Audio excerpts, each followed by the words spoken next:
Hi, good afternoon, and welcome to today's webinar, Breaking Down Silos, Overview of Aging Resources for Behavioral Health Providers. My name is Cassie Kramer, and I'm with the Older Adult Behavioral Health Network at the Massachusetts Association for Mental Health. We're so happy that many of you could join us today. The Older Adult Behavioral Health Network is founded on the work of a grassroots advocacy group who came together to build a statewide network of supports, offer training, and elevate the importance of older adult behavioral health statewide. If you would like to join our efforts, or if there are trainings you would like to see, we welcome your input and participation. I'll be putting my email in the chat. A few housekeeping notes: if you have questions, please enter them into the questions pane in the control panel on the right side of your screen at any time during the presentation. Your questions will be seen only by the webinar organizers and then shared with the group. And before we get started, I'd like to remind you that today's webinar is being recorded. We'll send you a link to the recording and webinar materials when the recording is ready later this week. And our first presenter, Dana Beguerie, is going to be giving an overview of home care and aging information. Welcome, Dana. Hi, everyone. Thanks for having me, Cassie. I appreciate it. So I'm Dana Beguerie. I work at Somerville Cambridge Elder Services. I am the Director of Aging Information, and I'm figuring out how to share my screen while I talk to y'all right now.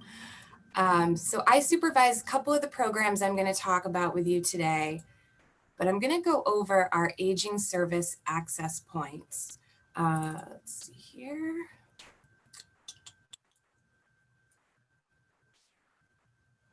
I don't usually do this. All right. Here we go. Is it this one? I think it's view slideshow. Yeah, there you go. Okay, awesome. So I'm going to talk about aging service access points, or elder service organizations, as you may know them. So what is an aging service access point? And I'm just going to refer to them as ASAPs as I go through this, just for simplicity's sake. So ASAPs provide the following direct and protective services. We do information and referral, interdisciplinary case management, intake and assessment, development and implementation of service plans, monitoring of service plans, reassessment of needs, and investigations of abuse and neglect of elders. Every city and town in Massachusetts has an ASAP that covers. If you're interested in finding out which particular agency covers a city or town that your patient resides in, there is a link below to 800 Age Info, and I'll put that link in the chat for everybody at the end of the presentation. So ASAPs have a variety of programs that are to address a variety of needs of older adults in the community. I'm going to touch upon a few that are within the ASAP world, such as information and referral, home care, short-term care advisement, or options counseling, our health insurance program, SHINE, which stands for Serving the Health Insurance Needs of Everyone, and our family caregiver support program. At the end of my presentation, Norah is going to step in and talk about protective services. So information and referral. When you're reaching out to an ASAP for the first time, you either want to put a referral in for one of the programs that that agency has, or you're requesting information on behalf of one of your patients. They're the first department you're going to be transferred to. So we are the first line of defense for the ASAP world. So through information and referral, we provide information on aging resources, process referrals for internal agency programs. We also maintain a robust list of resources on a variety of topics. Some examples I listed here are legal aid, LGBTQA+, hospice, public benefits, donations, mostly for medical equipment, grants and financial assistance, and immigration and acclimation organizations. Our most popular resource list is podiatrists that make home visits. So if you think that your question might be silly or it's something that you don't think exists in the world for older adults, definitely give your ASAP a call. They'll have all the information that you could need. And if they don't happen to have the answer to the question, do some research and get back to you, or take a referral for one of the programs where we can follow up with the patient directly. Our biggest program, and a program that every ASAP has, and the one that you may be the most familiar with, is the state home care program. This is a program that we have to keep older adults independent and comfortable at home for as long as possible. We provide in-home services to assist with the activities of daily living and instrumental activities of daily living with the goal of keeping older adults safe and comfortable at home. An activity of daily living is something like bathing, dressing, toileting, ambulating, and an instrumental activity of daily living or things more like meal prep, light housekeeping, money management, transportation, services that are less physically hands-on. The services that we offer are state subsidized. So a lot of our consumers have a voluntary copay for services or a very reasonable monthly copay that is a lot cheaper than private paying. I think the going rate for private pay services right now is about $30 to $40 an hour. And in a lot of cases, that can be the entire monthly copay for one of our consumers in the home care program. We are different from a visiting nurse association. VNAs that you may be familiar with, they provide short-term services. Generally, when someone's been discharged home from the hospital or rehab, they'll do skilled nursing, physical therapy, occupational therapy, more medical-based, and it's a Medicare benefit. Our services are meant to be more long-term and ongoing for consumers. So once the visiting nurse has finished their care, that's kind of when we can step in and start providing some of the things that they've been providing. And services that we offer within the home care program are light housekeeping, personal care or home health aid, which is help with bathing and dressing, grocery delivery, grocery shopping, meal preparation, transportation to medical appointments, to the grocery store. Our agency happens to offer socialization as well. We had a consumer who would meet every Friday at McDonald's with his group of friends, and we are able to provide transportation for him to churches as well. We will also help pay for adult day health services for consumers who do not have mass health. We offer the Lifeline Unit, which is the necklace or bracelet that people can wear at home in case they have a medical emergency. They can press that button and it will send the EMTs. And we also offer Meal on Wheels programs. Some of these services like transportation and Meals on Wheels might not be coordinated by the ASAP itself. It might be the local council on aging, but you can always call the ASAP and they will give you the information on their services and direct you to the right people depending on what you're looking for. So we do have some special programs that I wanted to touch upon. We have elder care advice and options counseling, and our options counseling program is available for people under 60 years of age. So it's your ages 18 and up. Through this program, we meet with older adults as well as people who are under 60 and disabled to provide information on in-home services, community resources, assist with applications for public benefits like SNAP and fuel assistance, SafeLink phones. We have a really large amount of housing referrals right now. A lot of people are getting displaced and cannot afford market rate apartments. So we're trying to address the housing need for consumers in the area as well through this program. We have a health insurance program, SHINE, I said serving the health insurance needs of everyone. And through this program, we have trained SHINE counselors who assist older adults and adults with disabilities with access to medical and prescription drug coverage. Open enrollment for Medicare is October 15th to December 7th. It is our busiest time every year. So if you are working with a patient who has a medication plan that isn't covering their medications, or they just want to take a look at what their options are, try to make an appointment for them very early in October so we can make sure that they're seen within the open enrollment period. And Dana, I'm realizing there's a couple questions. One, will the home care program visit a group home? You know, I actually don't know the answer to this. I know that Greater Boston Legal Services was actually at one point working to change the policy so they could do this. And I don't know where it stands now. That is a good question. I believe that we have provided services for individuals living in a group home before. I'm pretty sure through the senior care options programs, which I know someone's going to touch upon later on, that they will provide in-home services for people living in a group home. The other question was a SHINE counselor wasn't aware of Senior Mass Health. I'm guessing maybe that was a SHINE counselor who wasn't operating out of it, kind of the aging network, guessing, because I know they do operate in different locations, but they should, right? Yeah, so the SHINE program is entirely volunteer run. So there are volunteers that work at that are stationed at councils on agings and other local organizations that can assist with Medicare. They can also assist with Mass Health. Mass Health tends to be a little bit trickier, especially if somebody owns their own home. And I know that our agency has a list of organizations that will do long-term care Mass Health applications and the more complex Mass Health applications that include trusts and large amounts of assets. Thanks, Anna. Yeah, of course. All right, so I'm going to move on to the next one, which is a family caregiver support program. The goal of this program is to provide education, support, and training to caregivers about long-term care planning, self-care, which is a huge important part of caregiving, and caregiving concerns and education.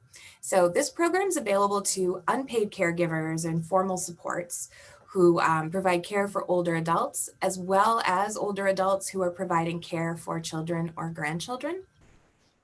One of the benefits of this program for caregivers is it does provide access to a caregiver services fund, which we have used in the past to pay for respite services and self-care services like gift certificates for massages.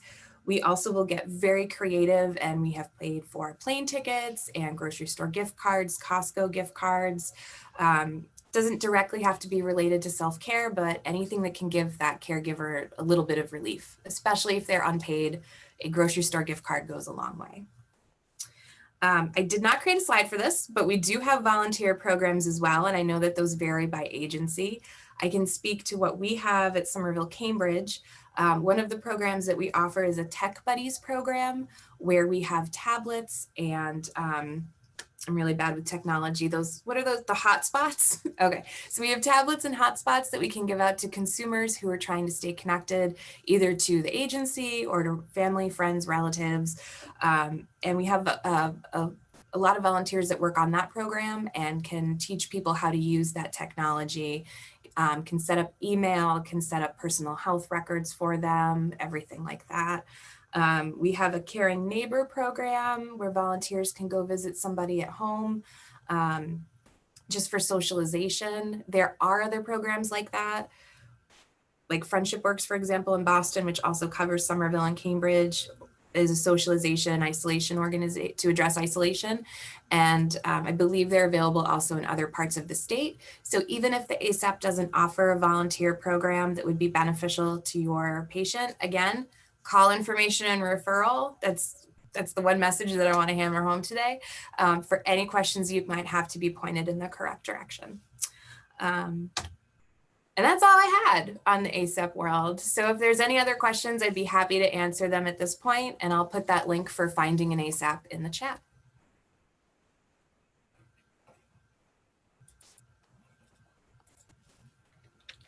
Thanks, Dana. And yeah, we'll move to Norah next.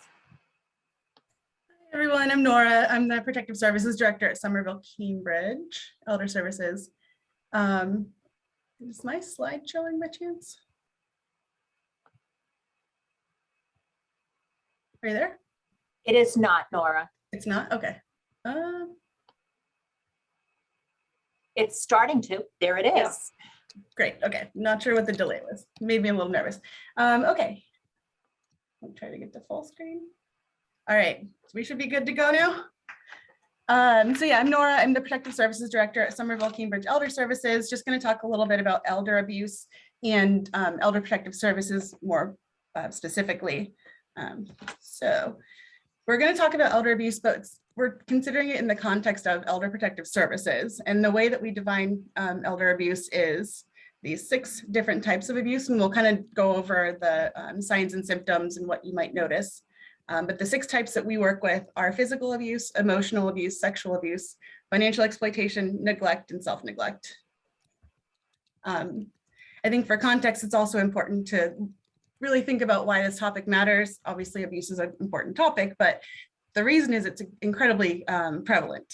Estimates are that at least 1 in 10 people, older adults, has experienced some form of abuse, but then the next stat is that fewer than 1 in 14 reports actually makes it to the appropriate authority. So I'm sure we could do some kind of math and figure out what the actual number is, but it's shockingly higher than that. In addition to the high prevalence, the older adult population is rapidly growing and it's just going to keep growing. So we need to be aware of the signs and symptoms and how to prevent it, and aware of the services that are available to clients. So the types of abuse, physical abuse is what most people tend to think of when you think of abuse or elder abuse. That's the infliction or threat of serious physical harm to an elder. That can include anything from hitting, pinching, pushing. It can include threat of harm. It doesn't have to be actual harm. It can be more overt things like punching or burning. Some signs and symptoms to look for as potential warning signs could be unexplained bruises or scratches, limping. You might observe some behavioral changes. You might notice your clients all of a sudden flinching more easily or getting easily startled. Their behavior might change when the perpetrator comes into the room. Maybe they don't really engage in conversation when the perpetrator's around, but then when you're there with them alone, it's a completely different person. So just things to look out for. Emotional abuse is exactly what it sounds like, infliction of mental or emotional anguish by threat, humiliation, or other verbal or nonverbal contact. That can be yelling, screaming, name calling. It can be also threats to withhold like love from grandchildren, or threats to throw someone in a nursing home. That happens with some frequency because that is a very scary thing to consider. Things to look for, again, behavioral changes. You might notice the client's more withdrawn, depression. They might be more agitated, tearful.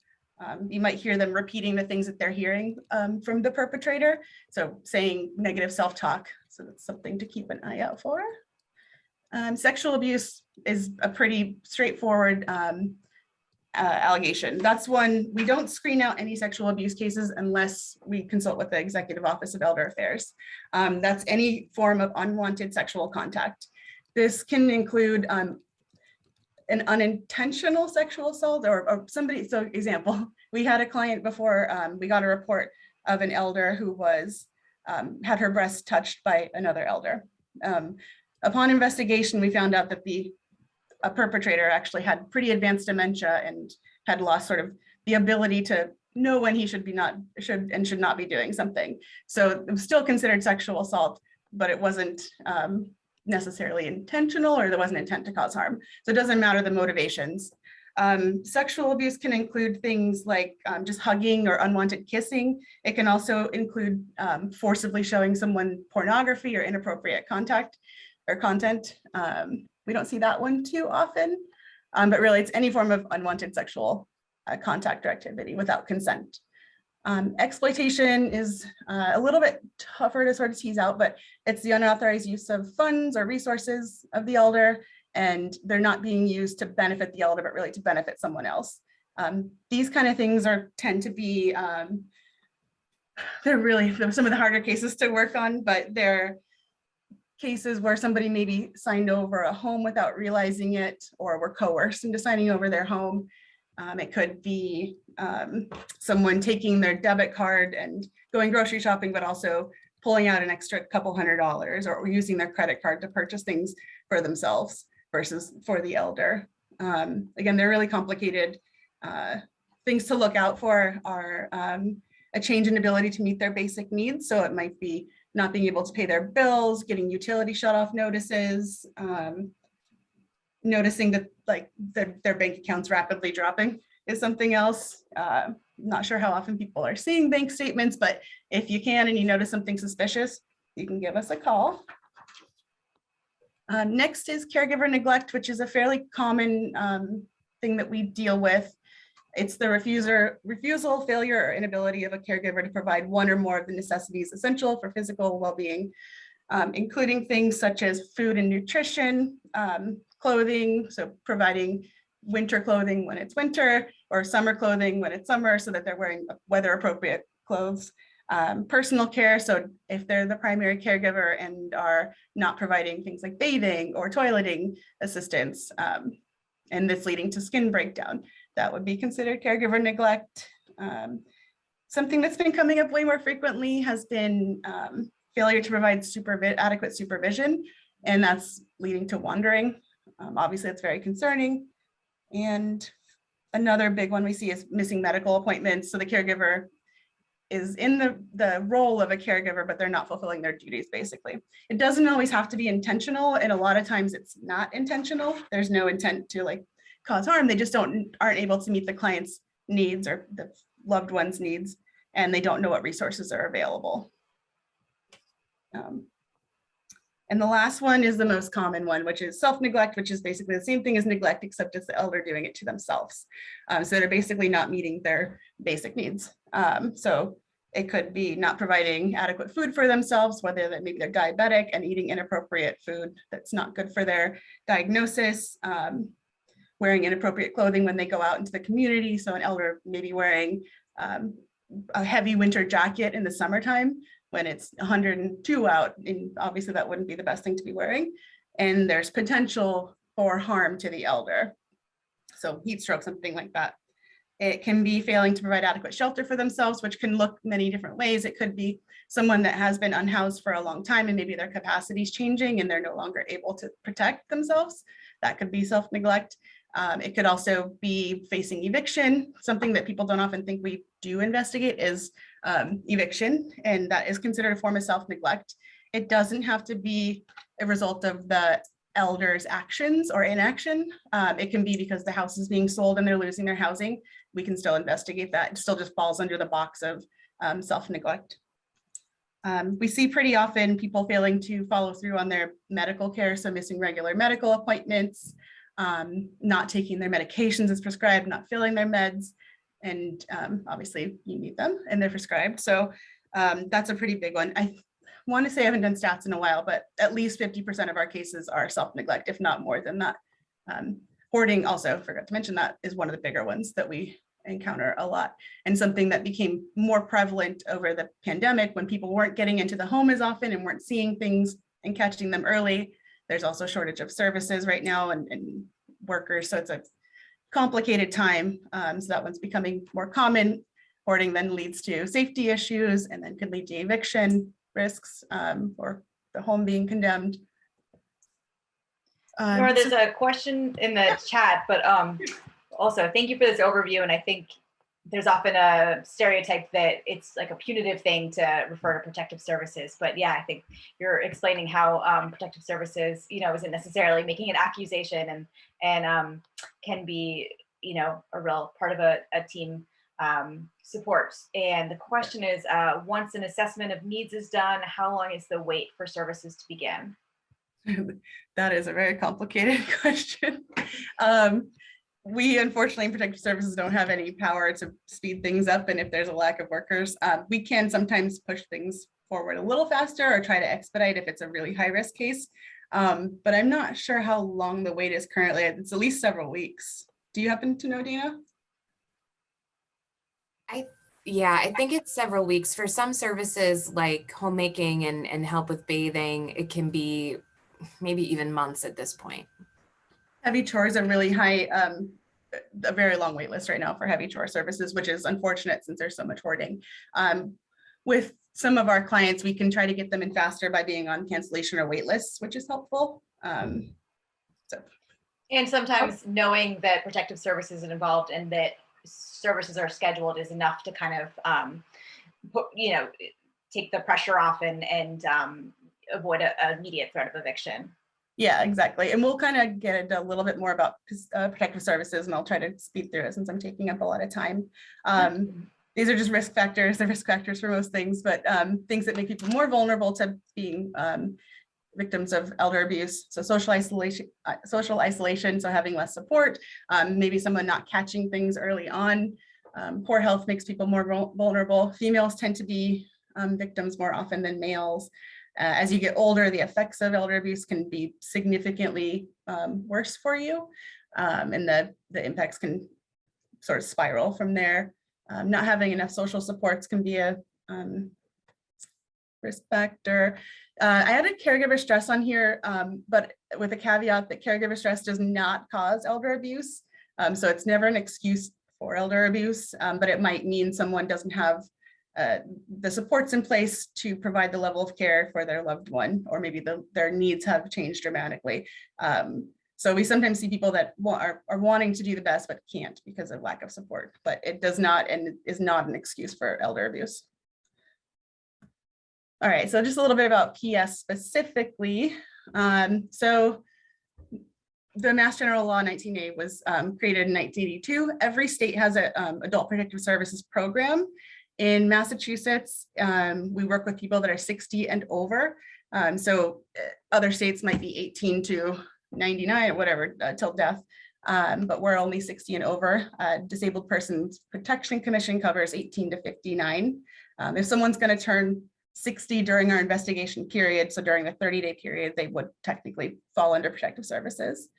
So it established the legal reporting requirements, so mandated reporting, and designated the different types of abuse that we would work with. So we've talked about all of them. The fact that I think is all like the most fascinating to me is that it wasn't self-neglect wasn't added until 2004, and that is the far majority of our cases. So makes me concerned about the number of people that maybe were missing out on the supports that they needed or were, I'm glad it was added.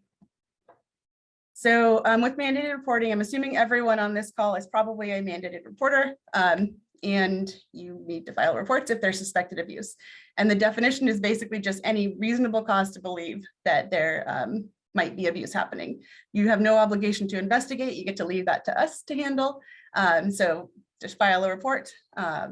I believe there's fines. I don't know if they've ever happened, and also disciplinary action probably at agencies if reports aren't filed. So the goal of PS is to prevent, remedy, and eliminate elder abuse. We do this through various things such as community outreach. We try to meet with as many people. Susan will talk about this a little bit more.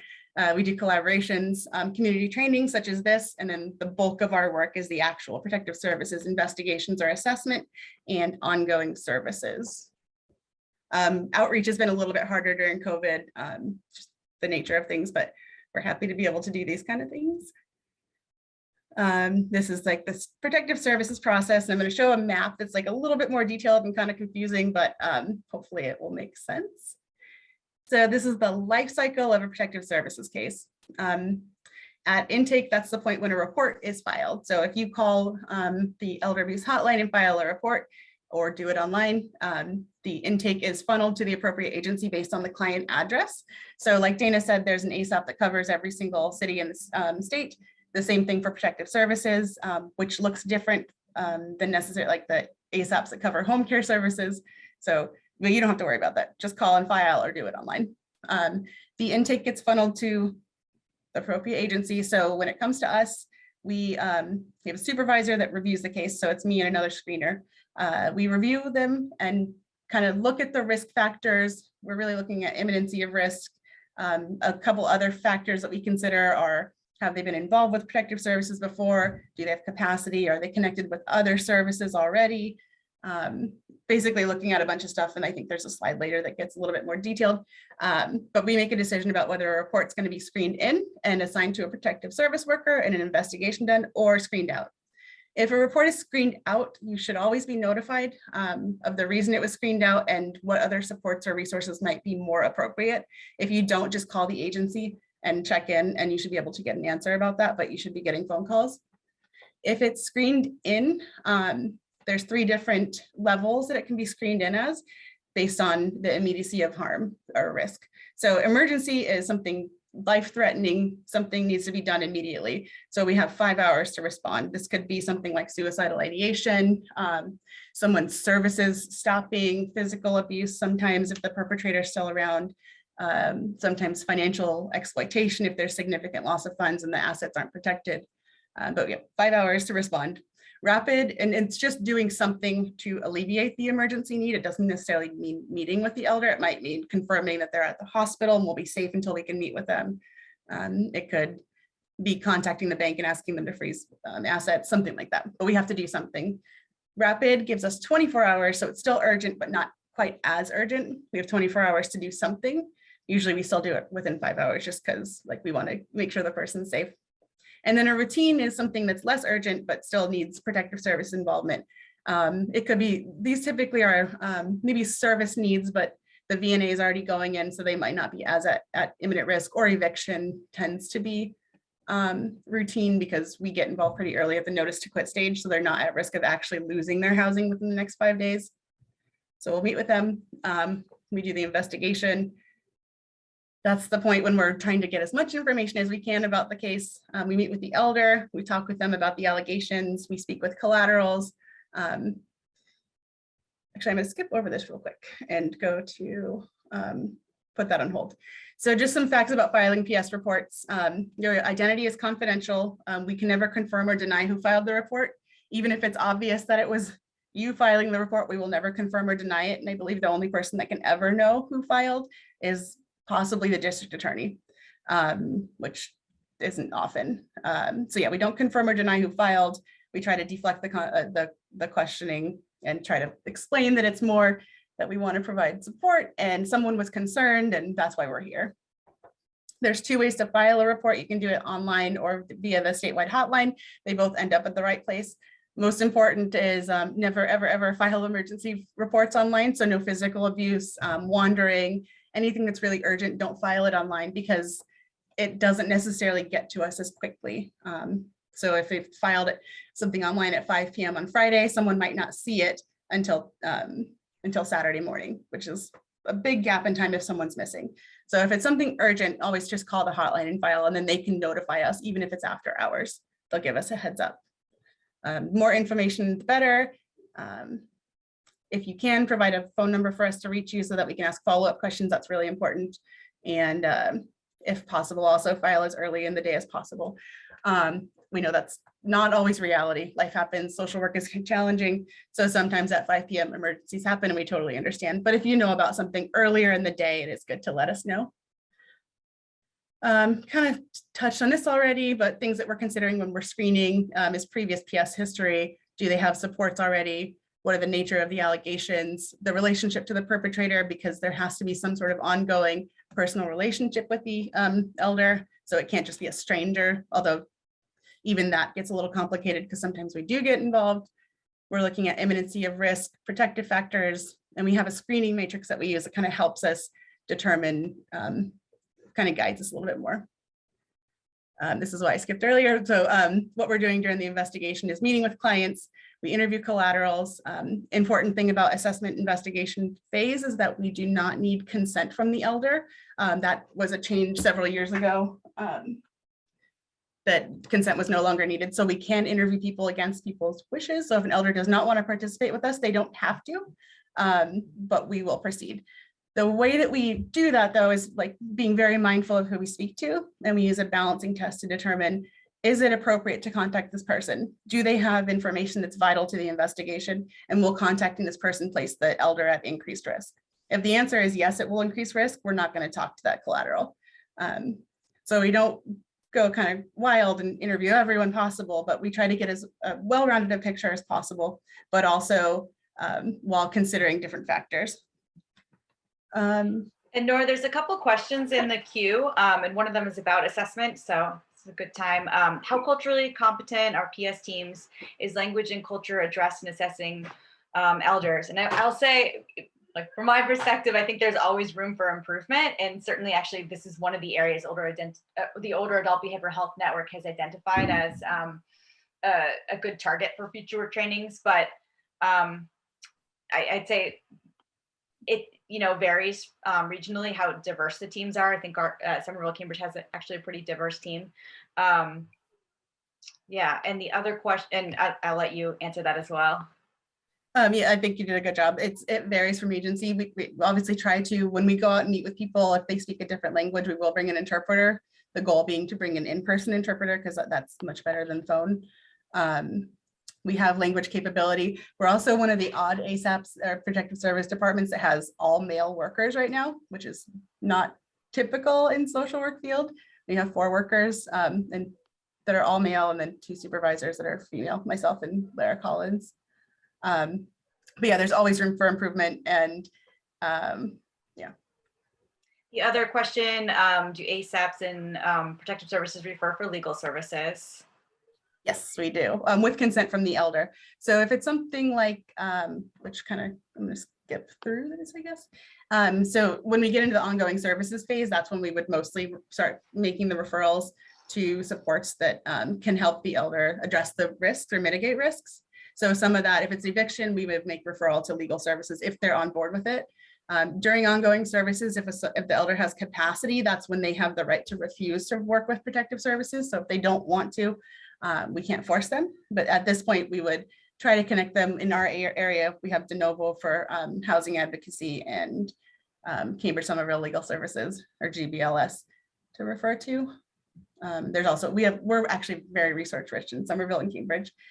I'm not sure if that's the legal services you were referring to, though. There's also de novo has immigration lawyers that we can refer to. And somebody else asked, should I file if police EMTs already filed a report? That's a tough one. So technically you're still mandated, so it's best to, and it happens pretty frequently where police EMTs and someone else is on scene and everyone thinks someone else is filing and then no one does. It's happened quite a bit. So I'd say just err on the side of caution and file. Sometimes you might be able to call the agency and just see if the elder is involved with protective services. That might help. And then if we are, I think that would cover your bases, but I can't say that legally. So I don't know if that's legally appropriate. I would just say, if in doubt, just file. Better safe than sorry.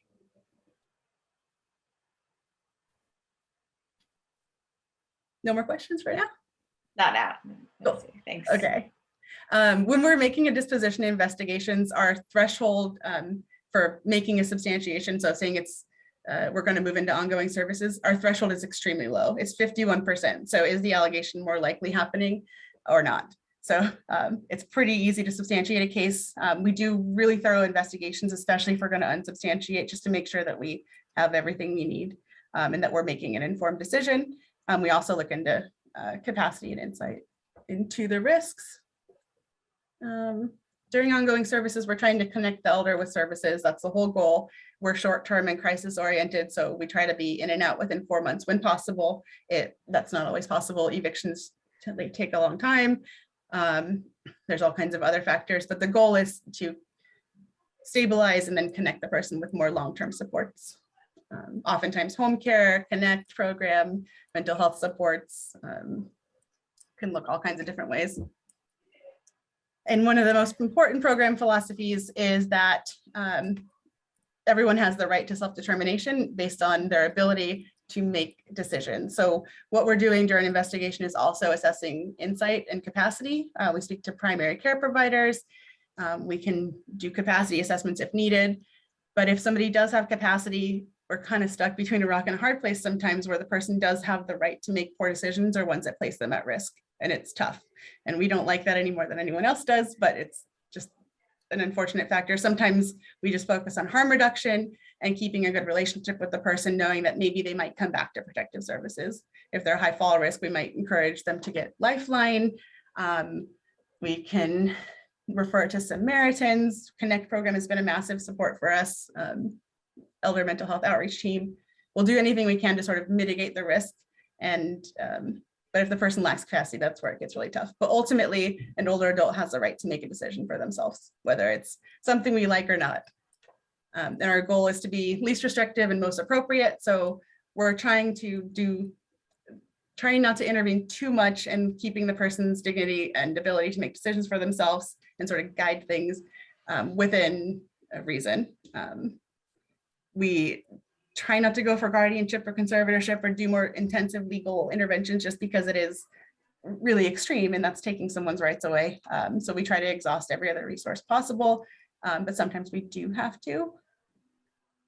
And yeah, I think that's it. That was a lot longer than I meant to. That's great. Any other questions? We'll move on to Susan Pacheco with the Council on Aging. Hi, everyone. I'm Susan Pacheco. I'm the Executive Director of the Cambridge Council on Aging, and I'm so glad to have this opportunity to be with you today. I actually am not going to be showing any PowerPoint. It's very much just to tell you what the Council on Aging does and is in the state of Massachusetts. I'm going to try to be as general as possible because I know that the audiences are providers throughout the whole state. And when you hear about one council on aging, you hear about one council on aging, because that's the beauty of council on agings and senior centers. We are very unique. We're similar, but yet very unique. And that all has to do with community needs and individual mandates that we can establish within our own communities. So councils on aging, there are 350 of us. So you can imagine it's pretty much all the different communities in the state of Massachusetts. And there are some that are more consolidated when you come to the Cape and the islands. But otherwise, every community, every town, every city has an agency under their municipal government that addresses the needs of their older residents. Councils on agings are responsible for local outreach, social and health services, advocacy, information and referral for older adults, their families, and their caregivers. I always like to say that we are sort of the gateway to service. So if you don't know of a certain service or resource that may be available to a client that you're working with, or with an older relative or whomever it is that you are involved with, sometimes it's easier to start right on your local level. Just call your local town office and ask to be connected with their senior service office. It could be known as a council on aging, or it could be known as the senior service department or the elder commission or whatever it may be. So there may be slight different names in whatever the community that you may be working in. We do provide services to elders, families, and caregivers, and that includes also professional caregivers in the community. And as a local agency, the Councils on Aging and Senior Centers serve as an elder advocate, offer services and activities for their seniors. I appreciated what Norah and Dana both said. We collaborate a lot in the community in many different ways. And you know, before COVID, Norah and I were doing our coffee hours and other trainings throughout the community, very much addressing exactly what the protective service presentation that she just did, really talking about signs and symptoms of elder abuse and other things that may be happening that people may not be aware of that are happening in the older adult community, such as you know, financial exploitation or being aware of various scams, different things like that that are happening in the community. Those are always good pieces of outreach that we need to get out to people. We address at the Council on Aging, like as I said, we have different activities at the senior centers. We do a variety of fitness and wellness programs. So you may be able to see in your senior centers in your community, we do a variety of different things like yoga, Zumba Gold, Tai Chi, various fitness programs such as that. And then we do other wellness lectures and programs, support groups. We could have support groups. We've collaborated with Somerville Cambridge Elder Services in the past to do programs, supports and programs around hoarding disorder, as Norah said, is one of the big things under protective service, doing a clutterous support group.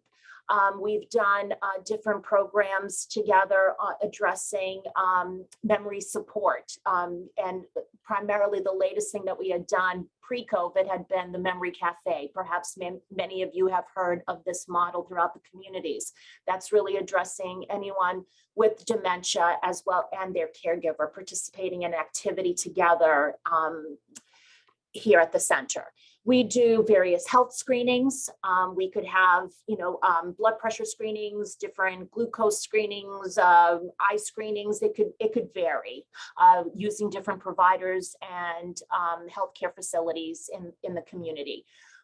We do also, which is important, Dana mentioned, meals, and that will vary from community to community. We have here in Cambridge, we do have a congregate meal site where we provide lunch on a daily basis. And that is in collaboration with Somerville Cambridge Elder Services, where individuals who are over the age of 60 are able to come and get a nutritious meal on a daily basis. Other communities, their Council on Aging is actually responsible for the home delivered meals program. So I think it's important to know what is available in your community. We do health insurance counseling, and Dana did touch upon the SHINE, which is the serving health insurance needs of everyone. And that is for anyone who Medicare beneficiaries, especially during the open enrollment time. We have counselors, both paid staff as well as volunteers, being able to assist in screening individuals and assisting them in choosing the right health plan. We also do a lot of lifelong learning sessions, which I think is one of the key things of keeping elders engaged.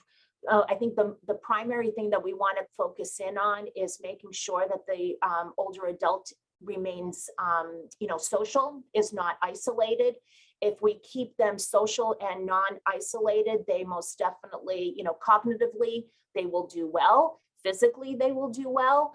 We'll definitely be able to hopefully lessen situations where they may be in an abusive or exploitive situation if we keep them safe and engaged in the center.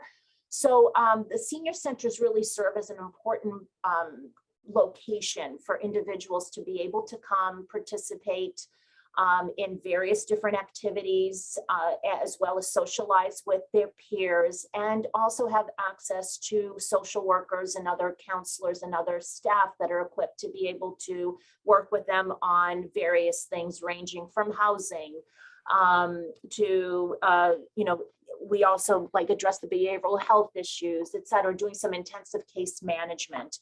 So we also, I think it's important to note that senior centers and councils on aging can work very collaboratively with the ASAPs or any other providers to be able to provide a safe space for individuals to meet with an older adult.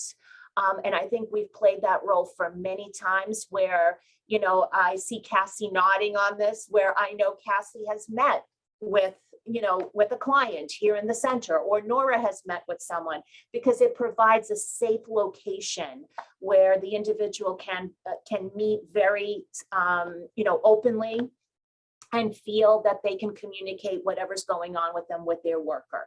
So we can, what I think the beauty also of being in the Council on Aging is that we can really sort of create and really decide what our priorities are and what we wish to focus in on, depending on what the community needs are.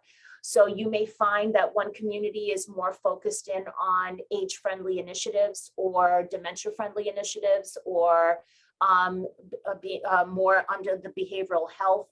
It just depends on, I guess, the numbers of cases and situations that are arising. And, the Council on Aging really becomes like a real hub for so much of the services, because we really do communicate and collaborate with so many stakeholders in the community. And I think that's where the key thing is. We're a trusted source for our older residents. So when someone is seeking services or just having a question, they can reach out to us, and then we are able to connect them with all the resources. We may not be able to provide them actively, but we're able to bridge that referral and continue that relationship in some way. I actually would love just to be able to show you, so you can have an idea. I'm not going to show you this whole PowerPoint, but just to give you an idea that seniors are engaged, they are doing lifelong learning, they are trying to, find ways of learning a new talent. And we have this incredible watercolor class. And they met here previously before COVID at the senior center.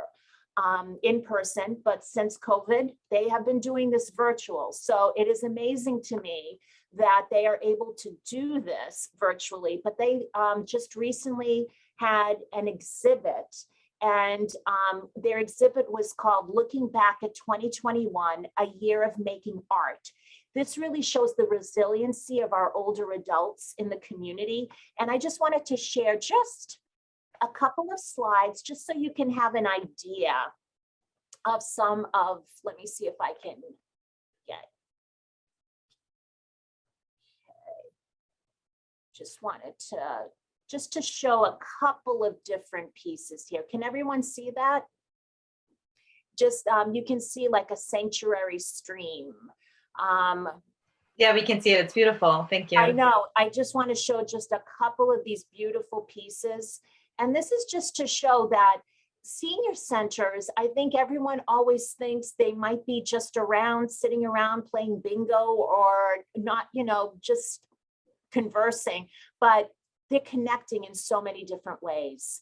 And this just shows how people, some of these artists never painted before, and they learned how to paint in this class. And it also goes to show that, you know, I know some of these artists have said that this is their therapy. This is how they have been able to deal with the anxiety that that COVID and the pandemic has caused. And this is just a great opportunity to show their work.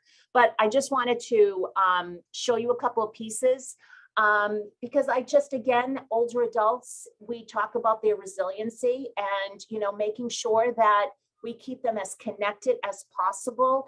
And again, you know, social, that's what we need. We need them to remain social in order to, you know, improve or to maintain their cognitive and physical health. And so we welcome, you know, all the senior centers. We all have the same philosophy. We want to make it a welcoming place for all. We want our older residents to seek out senior centers in their community so that they can remain engaged and lifelong learners.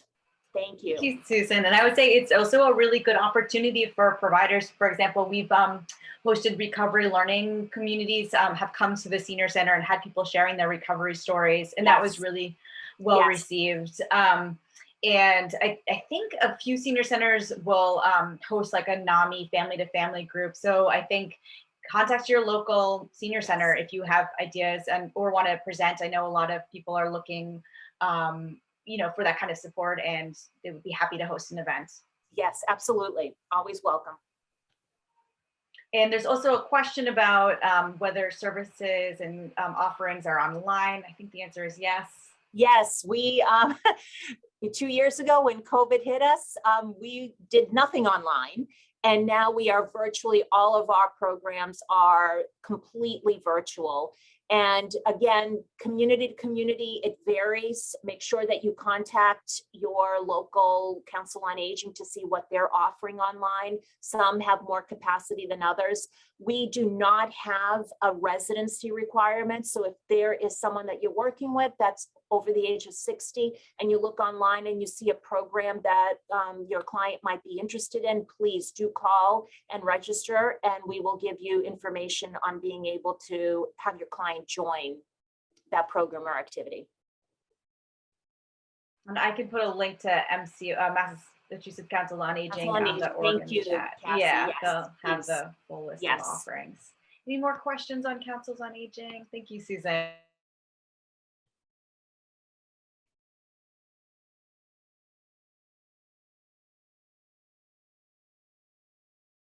Okay, so Kayla is here. Kayla King. Talk about Hi, going everyone. My name is Kayla King, and I am the PACE and SCO Program Manager at the Mass Health Office of Long-Term Services and Supports. I'm just going to take a second to share my screen, and hopefully you guys are able to see my presentation.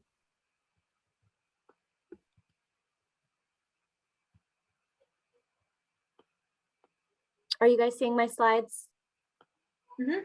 Yes. Okay, perfect. Okay, so like I said, I am the program manager for PACE and for SCO, two programs that we will be talking about today at Mass Health LTSS office.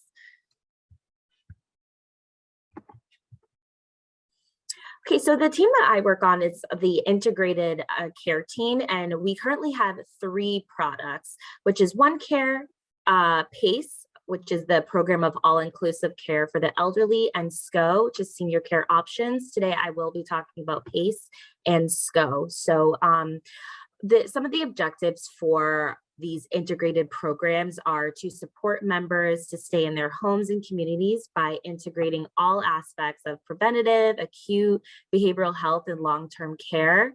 We'd like to establish accountability for delivery, coordination, and management of quality medical and behavioral health services and supports, and to also integrate the Medicaid and Medicare programming and financing, which I'm sure you guys know can be very confusing, especially when you're dealing with two different programs. So the first program I'm going to talk about is Senior Care Options. So SCO plans, they are comprehensive health plans that combine all the social and support services that are covered by Medicare and by Mass Health. SCO plans, they provide services to members through a SCO plan and its network of contracted providers. The SCO program, it began as a demonstration product in 2004, and it was initially authorized as a memorandum of understanding with CMS. And today, SCO plans, they are DSNPs, which are dually eligible special needs plans, which is a type of Medicare Advantage plan. And EOHHS and CMS share oversight of the program. So how can you become eligible for SCO? You need to be age 65 and older, be eligible for Mass Health Standard. You also can be eligible for Mass Health Standard through the Frail Elder Waiver Program. So it might be somebody who is above the income level, but if they qualify for this waiver and have Mass Health Standards, then that would mean that you can join a SCO plan. You also may or may not have Medicare. We do have members who are Mass Health only. That also makes you eligible for SCO and all of the benefits. And you can live in any setting, whether that's in the community or a facility, and enrollment is voluntary. Okay, so the structure of SCO, it is a managed care program, and when you do join a SCO plan, all enrollees, they must select a PCP, and that PCP must be contracted within a specific SCO plans network. And then with that, any other providers or services that you receive do also need to be in that SCO plans network. The way that the payment works is that there's a capitation payment that comes from Mass Health and CMS that's paid to the plans, and that's based off of where an enrollee lives and what their clinical rating category is. So essentially, if they have a higher clinical rating category, then they would essentially have a higher payment would be paid out to the SCOs in order to manage that member better. SCO, it integrates Mass Health, Medicare with other community services. So you are have access to all Mass Health services, which includes comprehensive behavioral health services and LTSS, long-term services and supports. All Medicare services, which includes Part D, community services, Meals on Wheels, Homemaker, etc. And members, they thankfully have one card, and the providers bill this SCO program for the SCO plan for their services. So these SCO plans, we currently have 6 SCO plans in Massachusetts. They cover almost all of the counties. The only 2 counties that are outside of the SCO service area are the Islands, Dukes, and Nantucket County. So those 6 SCO plans are BMC Health Net Plan, Senior Whole Health, Commonwealth Care Alliance, Tufts Health Plan, Navicare Vallon Health, and United Healthcare, with their counties that they cover currently. So some of the benefits for SCO enrollees, everybody gets an individualized care plan. Also, there is a primary care team that care for each member that have these complex care needs. So that could be anyone from a PCP, nurse care manager, a GSSC that we get from our local ASAPs. This PCP team, they coordinate these services and provide access. They have access to a nurse care manager 24/7, and there's an electronic centralized record that is used in order to manage the care. There are no out-of-pocket costs, no copays for members that are part of the SCO program, and they have access to a full range of the community supports that you guys learned about at ASAPs, which is great. And you know, it's kind of the point of this and what we like to kind of boast about in the integrated care team is that there's the ease of administrative burden that's usually associated with traditional Medicare and Medicaid, especially for these people who are dually eligible, having both Medicare and Medicaid. Okay, so that was SCO, and now we are going to jump to PACE, which is the Program for All-Inclusive Care for the Elderly. PACE, it is a fully capitated Medicare and Medicaid managed care program, and it is authorized under federal regulation and managed jointly by MassHealth and by CMS. PACE, it's a community-based program that offers a complete range of health and health-related services, and the goal of that is to keep these frail elders living in the community for as long as possible. What kind of sets PACE apart is it is a center-based model where there is a physical building that houses a PACE staff and everybody who would be necessary to take care of these members in a physical building that PACE enrollees visit. So just other additional facts about PACE, like I said, EOHHS and CMS, they share oversight. And MassHealth specifically, we are looking at contract monitoring compliance. We take care of the enrollment and plan financials. There's a capitation payment that essentially has two rate cells. So that's somebody who has Medicare and MassHealth. They would get one payment from us, or somebody who has MassHealth only. So what do you need to be eligible for PACE?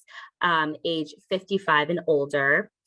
You are at a nursing home level of care. So going back to what MassHealth is responsible for, we do verify that somebody is at a nursing home level of care. So somebody who essentially wouldn't be able to live by themselves for a long time and take care of themselves over a long period of time. And so we do have nurses that go out to assess this member. And if we feel like they are at this nursing home level of care, then they are eligible for PACE.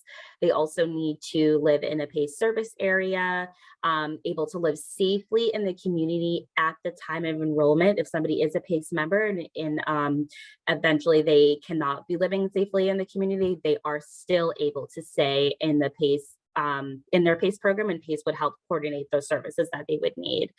If it is a MassHealth member, then their eligibility must be standard. They do not need to be a MassHealth member or have Medicare in order to be in PACE. There is a self-pay option, and they must meet the Title 16 disability standards for somebody if they are between the ages of 55 through 64. So some of the PACE services, so like I said, it is a community-based program that offers a complete range of health and health-related services. These services are coordinated by an interdisciplinary care team. So this would be a team that is employed by each PACE organization that consists of physician, nurse practitioner, social workers, rehab and recreational therapists, health aides, and anything that a member could potentially need. They would either be employed by the PACE center, or sometimes they may contract out to other services if they feel that a member needs something specific.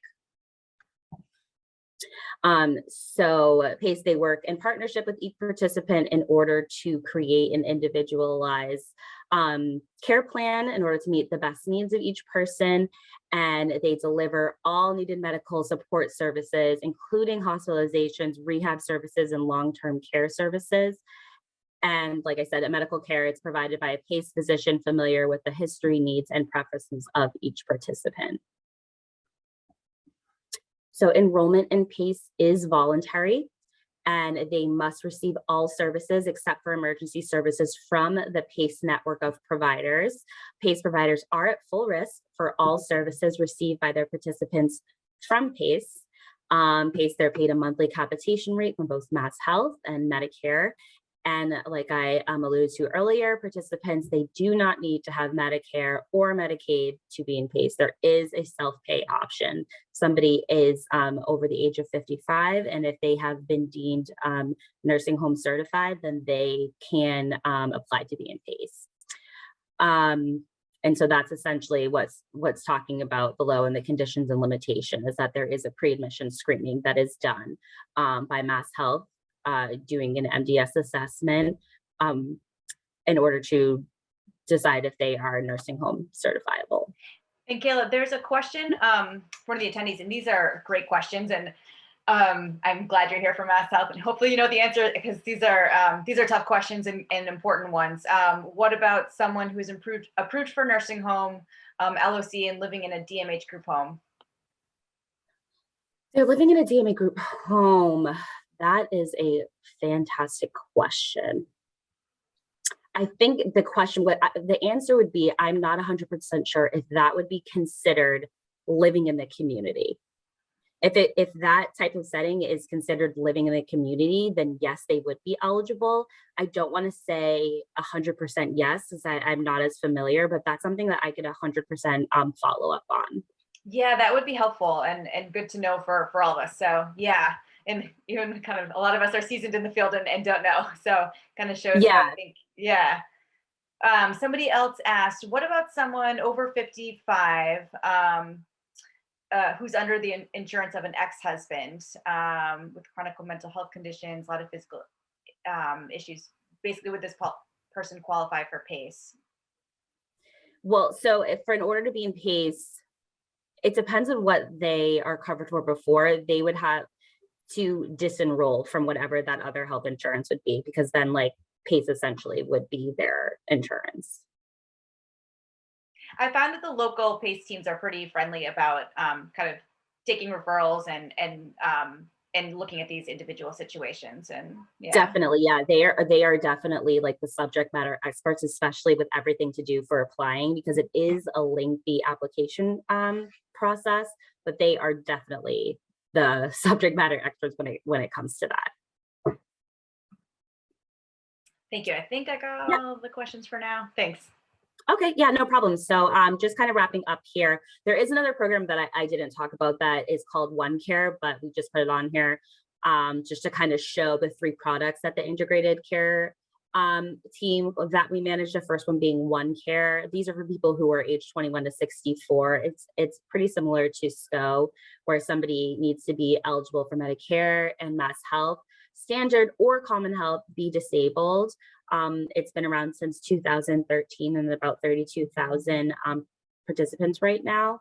And PACE, like we said, these are in order to be eligible, age 55 and up, eligible for Mass Health Standard, Medicare, and or private pay at a nursing facility level of care. PACE is one of our oldest programs. It's been around since 1994, and these numbers are, I just actually looked at the newer enrollments, and I think they're almost at about 5,000 participants, which is great for the PACE programs.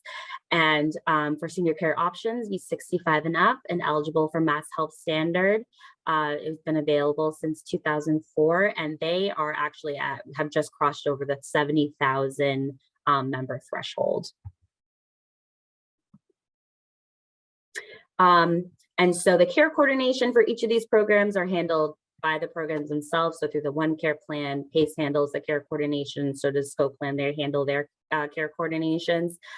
Services are delivered for OneCare and for SCO through their provider network, where PACE has a center-based model and where people receive their care from an actual physical PACE program. All across the board, there are $0 co-payments, and you are getting Medicare Part A, Medicare Part B, Part D, and all Mass Health services, which include their long-term services and supports, dental and vision. And here's just a great slide to just remind yourself of all of the actual plans. So for OneCare, there's CCA and Tufts, and actually as of 1/1/2022, United Healthcare has a OneCare product, senior care options with their 6 SCOs and the 8 PACE organizations throughout the state. All right, and here is, if you ever wanted to take a look at any of the websites, this is where you can go. Also put the Mass Health customer service number on there and Mass options. Thank you very much. Kayla, I don't know if you have the answer to this, but I know at least the Cambridge Health Alliance PACE program has a number of housing units kind of within a senior housing building. Is that something that other PACE programs have too? Yes, they do. I don't know specifically off the top of my head, but I know Mercy Life is one of them. I can probably back up on this, that do have housing options. And we are currently looking to expand PACE in order to have it available for more of the state. And within the applications where the PACE programs have to apply to us to say, like, you know, why they want to open up a new center, we are really looking and having them look at housing options as well. So it's something that we're trying to expand to more of our PACE programs. That's great. Yeah, I can speak anecdotally. I had a woman who otherwise would have gone to a nursing home because she was being evicted because she kept letting her adult child into the home who engaged in a lot of illegal behavior and abusive behavior. And she didn't kind of understand because she had a degree of dementia, but she was able to move into a PACE apartment, which has staff working there, and they were able to kind of support her in not violating her lease and kind of continuing to live in the community in the building of her choice. So really beautiful example, I think, of how PACE can help people with complex situations continue to live in the community. Yes, definitely. Yeah, no, that's great to hear. And that's a good thing about PACE too. It's like they're very flexible. So even if they're not opening up a full like PACE center, they do have alternative care facilities and also some housing units where if there are multiple PACE participants that live there, they're able to deploy, you know, some of the doctors, some of the nurses to go to them and do more of like homebound care as well. So I love PACE. I feel like I always brag about it all the time. It's a great program. And Diva's asking, is it just for Mass Health members? PACE? Mm-hmm. No, nope, not just for Mass Health members. You do not need to have Mass Health to be eligible for PACE. Other questions for Kayla or any of the other presenters? Where do you recommend social workers who want to work with older adults look for jobs, state websites, COAs? Oh yeah, and gosh, so many people are hiring right now. In fact, we just at our aging and mental health meeting this morning, people were talking about so many different job openings. So yes, where do you want to work? But MCOA has a good job board, which I will post, but also I'll send my email to you, and then I can actually point you to some of the people who were saying they had openings. Yeah. We have an opening at PS at SES. Yep, and I know, gosh, some of the elder mental health outreach teams are hiring. I know some of the senior centers are hiring. So yes. I was going to say that the way that that elder services work is kind of a little weird, where we're a state program, but the actual agencies are nonprofit. So it's a little weird way of doing it. So looking for a job in protective services, for example, isn't as straightforward as just going to mass.gov. You have to go to each agency, or probably Indeed. And if one is looking for a position at the councils on aging or senior centers, you have to go through the municipality. So you have to go through the cities or the city or town's personnel office. And I can tell you that we currently are advertising for a case manager here at the Cambridge Council on Aging. Thank you so much to our presenters, really informative. Really appreciate you taking the time. And if people have follow-up, please feel free to email me. And I will be sending out the slides to attendees. Thank you.